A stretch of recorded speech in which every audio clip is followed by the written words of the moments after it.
कपिवा ने अभी 500 करोड़ का फंड रेस करा है। नमस्कार दोस्तों, अगर आप लोग भी स्टार्टअप के अंदर फंड रेस करना चाह रहे हैं, बड़ा धंधा बनाना चाह रहे हैं, तो ये वीडियो आपके लिए बहुत इंपॉर्टेंट है। कपिवा जो कि हिंदुस्तान के अंदर आयुर्वेद मार्केट के अंदर तेजी से लीड कर रहा है, उन्होंने अभी 500 करोड़ रुपए का फंड रेस करा है। उनके पूरे बिजनेस की एनालिसिस लेकर आया हूं, कैसे वो फंड रेस कर पाए, स्केल अप कर पाए और आयुर्वेद के अंदर इतना बड़ा धंधा बना पाए। देखिए फ्रेंड्स, आयुर्वेद मार्केट इस समय हिंदुस्तान में बूम के अंदर है। इसी बूम को पकड़ा एमवी शर्मा ने।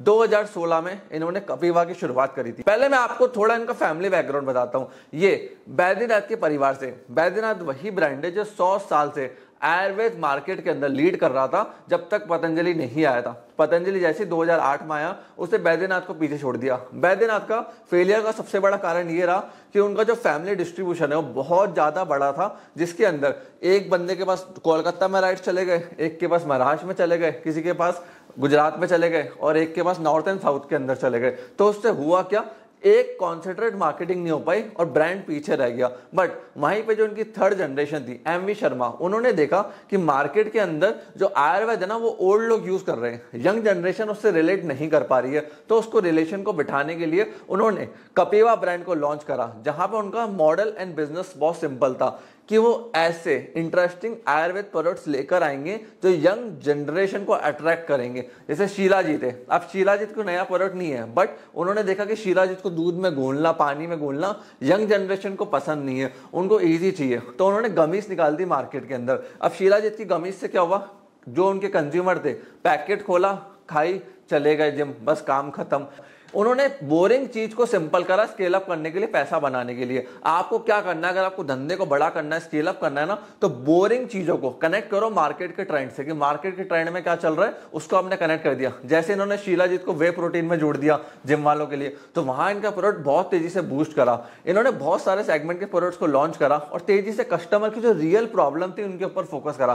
देखो, जब हम धंधा बनाते हो ना फ्रेंड्स, आप पता गलती क्या करते हो, आप कस्टमर की रियल प्रॉब्लम पे फोकस नहीं करते हो। आप कस्टमर की प्रॉब्लम को छोड़ के ना फालतू की प्रॉब्लम को सॉल्व करने बैठ जाते हो। फिर सेल्स टीम के पीछे पड़ते हो, बेचो, मार्केटिंग टीम के पीछे पड़ते बेचो, नहीं बिकेगा। आपको एक्चुअली में कस्टमर की प्रॉब्लम देखनी है। आजकल कस्टमर की प्रॉब्लम क्या है, स्ट्रेस, डाइजेशन, हेयर लॉस हो रहे हैं, सबके ग्रे हो रहे हैं, स्किन खराब हो रही है, लोग सो नहीं पा रहे। तो ये एक्चुअल प्रॉब्लम है। अब आपको ये देखना है कि आयुर्वेद से कैसे आप इसको सॉल्व कर सकते हो।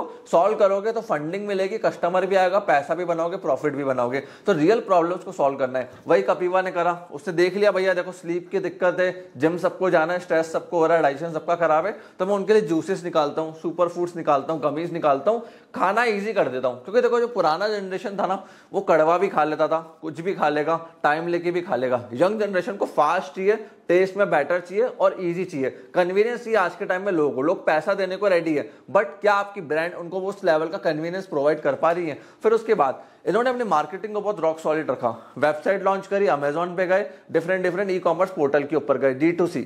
वहां से इन्होंने काफी ज्यादा स्ट्रॉन्ग ब्रांड की प्रेजेंस बनाई और 40,000 से ज्यादा आज ये ऑफलाइन मेडिकल स्टोर्स के ऊपर प्रेजेंस बिल्ड कर चुके हैं। देखो, ऑफलाइन ऑनलाइन चैलेंज से क्या होता है, मिक्स में आपको बताता हूँ। कस्टमर को आपने ऐड दिखाई, अगर उसको ऑनलाइन समझ नहीं आया, ट्रस्ट इश्यू लगा, वो दुकान पे गया, उसको आपका प्रोडक्ट नहीं मिला, तो वो किसी और का लेकर आ जाएगा। अगर वो दुकान पे नहीं जाना चाहता, आप ऑनलाइन अवेलेबल नहीं हो, आपने मार्केटिंग कर दी, तो वो भी किसी और का ऑनलाइन जाके खरीद लेगा। तो आज के टाइम में ऑनलाइन भी जरूरी है, ऑफलाइन भी जरूरी है, दोनों मार्केट को साथ में टैप करना जरूरी है। जो ब्रांड सिर्फ एक मार्केट के पीछे भागती है, वो आज के टाइम में फेल हो रही है। फिर इन्होंने अपनी मार्केटिंग डेटा ड्रिवन करी, सोशल मीडिया को बहुत अच्छे से यूज करा, इन्फ्लुएंसर मार्केटिंग को यूज करा। इन्फ्लुएंसर्स को शुरुआत में 2016 से लेकर 20 तक फ्री प्रोडक्ट्स दिए कि तुम्हें सिर्फ वीडियो बनानी है और हमारी मार्केटिंग करनी है, प्रोडक्ट के बारे में तारीफ करनी है। वहां से इनको काफी अच्छा ट्रैक्शन मिला। कस्टमर को इन्होंने एजुकेशन दिया। देखो क्या हो रहा था मार्केट के अंदर, जो बड़ी बड़ी ब्रांड्स थी जैसे बैद्यनाथ हो गया, बाकी ब्रांड्स हो गए, कस्टमर को एजुकेट नहीं कर रही थी। पतंजलि का जे कर्व क्यों आया, स्पीड क्यों आई, कस्टमर को एजुकेट करा बाबा रामदेव जी ने। वीडियो बना बना के वो भागते थे बाबा रामदेव जी, कभी पानी में नहा रहे हैं, कभी भाग रहे हैं, कभी क्या वीडियो बना रहे हैं, कभी योगा का लेक्चर दे रहे हैं। उसके अंदर बीच में पतंजलि का प्रमोट कर दिया, तो कस्टमर वहां से कनेक्ट कर जाता था। अब इन्होंने भी यही करा, इन्फ्लुएंसर्स लाए, वीडियो बनाई, एजुकेशन दी, कस्टमर को जोड़ा, पैसे बना गए। इंस्टाग्राम आज के टाइम में एक गोल्ड माइन है, मतलब गोल्ड डिगर जिसको अपन कहते हैं ना, गोल्ड डिगर कह सकते हो पैसा बनाने का। अगर आपको ढंग से मार्केटिंग करना आती है, बहुत ऑडियंस है उसके ऊपर, इंस्टाग्राम, यूट्यूब, फेसबुक, लिंक्डइन के ऊपर। और इन्होंने अपने जो मार्केटिंग था, पैकेजिंग था, इतना शानदार रखा, इतना बढ़िया रखा कि इंस्टाग्राम पे एक बार में वायरल हो जाते थे। बहुत अच्छे से एड्स चलाए इन्होंने, तो वहां से यंग जनरेशन इनको मिली। और देखो, इनका पर्पस सिर्फ बेचना नहीं था, एजुकेशन था, तो कस्टमर इनका एडवोकेट बन गया, लॉयल बन गया, माल धमाधम तेजी से और बिका। और देखो, अगर आप आज के टाइम में ना बड़े कस्टमर को टारगेट करने जाओगे, प्रीमियम सेगमेंट, तो बहुत फंडिंग चाहिए, और बिल्कुल नीचे चले जाओगे तो मार्जिन नहीं है। इन्होंने बीच के सेगमेंट को टारगेट करा, ना ज्यादा महंगा और जिसमें मार्जिन भी अच्छा हो, तो उन्होंने खूब पैसा उसके अंदर बैठ के बनाया। और देखो, इनका जो बिजनेस है शीलाजीत हो गया, ठीक है, उसमें क्या रिकरिंग रेवेन्यू अच्छा है, बार बार कस्टमर आएगा, इसलिए इन्वेस्टर ऐसे धंधों के अंदर पैसा लगाता है कि एक बार मैंने कपिवा की शीलाजीत ले ली, जिम जा रहा हूँ, रिजल्ट दिख गए 4 दिन में, तो मैं कंटिन्यूसली उसको लेता जाऊंगा। एलोवेरा बेच रहे हैं, अलग अलग तरह के प्रोडक्ट बेच रहे हैं, पूरी वेबसाइट पे इन्होंने 100 तरह के एक्सक्यूज लेकर आ गए। तो आप इन चीजों को समझो, आपको वो चीजें देखनी कि कस्टमर बार बार आपको कैश फ्लो दे, बार बार आपको पैसा दे। और जब कंपनी और धंधा इतना तेजी से बढ़ता है ना, तो इन्वेस्टर्स पीछे नहीं हटते। 2019 में इन्होंने सीरीज ए फंडिंग 12 करोड़ की रेस करी है फायरसाइड वेंचर से। फायरसाइड वही वेंचर है जिसे मामाअर्थ के अंदर भी पैसा लगाया था, और बहुत कंपनीज के अंदर इस समय पैसा लगा चुका है, और बहुत कंपनीज को उन्होंने स्केल अप करा है।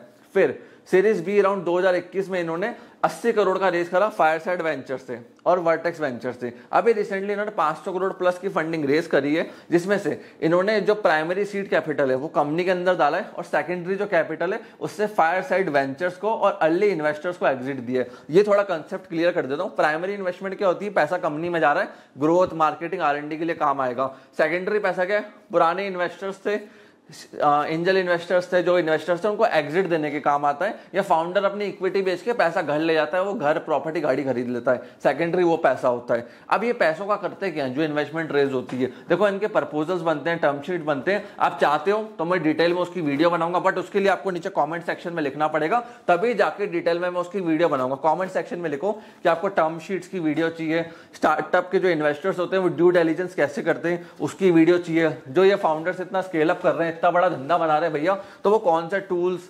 टेक्नोलॉजी, ERP सिस्टम्स यूज करते हैं उसके ऊपर वीडियो चाहिए। कमेंट सेक्शन में लिखो, कमेंट सेक्शन में लिखोगे तब जाके मैं उसके ऊपर वीडियो बनाऊंगा। तो देखो, ये जो पैसा आ रहा है अभी, मैंने नेट पे चेकआउट करा था, इनकी R&D रिसर्च करी थी, तो पहले तो ये अपने सप्लाई चेन को और बढ़ाएंगे, मैन्युफैक्चरिंग यूनिट को और बढ़ाएंगे, स्केल अप करेंगे। फिर ये ब्रांड बिल्डिंग और मार्केटिंग में और पैसा लगाएंगे, ताकि ऑनलाइन ऑफलाइन और ज्यादा मार्केटिंग कैप्चर कर पाए। और ये बहुत ज्यादा टेक में इस समय इन्वेस्टमेंट करने वाले, ताकि एक हेल्थ के ऊपर प्लेटफॉर्म ला पाए, AI ला पाए। रिटेल एक्सपेंशन पे इनका बहुत ज्यादा पैसा जाएगा। फिर ये R&D करके और नए प्रोडक्ट्स अपने प्रोडक्ट लाइन में ऐड करना चाहते हैं, इसीलिए इन्होंने इस समय इतना बड़ा फंड रेज करा है। So friends, Ayurveda market Hindustan के अंदर, दुनिया के अंदर तेजी से ग्रो हो रहा है। अगर ये टाइम आपने मिस कर दिया, ये बूम आपने मिस कर दिया ना आयुर्वेद मार्केट का, तो आप भाई, मैं कह रहा हूं, इससे गोल्डन टाइम है ही नहीं। मतलब मैंने आयुर्वेद के ऊपर 3, 4, 5 वीडियो बना चुका हूँ। लाइसेंस कैसे मिलता है, लाइसेंस कौन से रिक्वायरमेंट होते हैं, धंधा कैसे चालू करते हैं आयुर्वेदिक बिजनेस का। स्क्रीन पे आपको ये दिख रहे होंगे वीडियोस, लिंक मैं डिस्क्रिप्शन में डाल दूंगा, या मेरे नाम के साथ जाकर चेकआउट कर लेना। भैया आयुर्वेद मार्केट बूम के ऊपर है, इतने हजारों लोग मेरी वीडियोस पे कमेंट कर चुके हैं आयुर्वेद बिजनेस के ऊपर, सर और वीडियो बनाओ और लाइसेंसेस के बारे में एक्सप्लेन करो। काफी सारे लोगों ने मेरा हेल्प आउट भी करी है धंधा चालू करने में, और कैसे उनको चालू करना और आगे बढ़ना है आयुर्वेद इंडस्ट्री के अंदर। तो आपको भी चालू करना है, कमेंट डाउन कर सकते हो, मैं आपको हेल्प आउट करूंगा, या फिर आप इन वीडियोस को जाके चेकआउट कर सकते हो। ये सारी वीडियो में लाइसेंस का प्रोसेस बताया, लीगलिटीज का प्रोसेस बताया, ताकि आपको मालूम पड़े आयुर्वेद का बिजनेस स्टार्ट करना कैसे है। और फंड रेज करना भी इजी है। जब प्रॉफिट आएगा, कस्टमर आएगा, ग्रोथ आएगी, तो इन्वेस्टर अपने आप आपके धंधे में आएगा। और भी इन्वेस्टर्स के बारे में वीडियो चाहिए, ड्यू डिलिजेंस जैसे मैंने आपको बताया, इन्वेस्टर्स वाला बताया, कमेंट सेक्शन में लिखो, मैं डेफिनेटली उनके ऊपर वीडियो लेकर आऊंगा। आपने इस वीडियो को यहां तक देखा, हम लोगों को सपोर्ट दिया, उसके लिए धन्यवाद।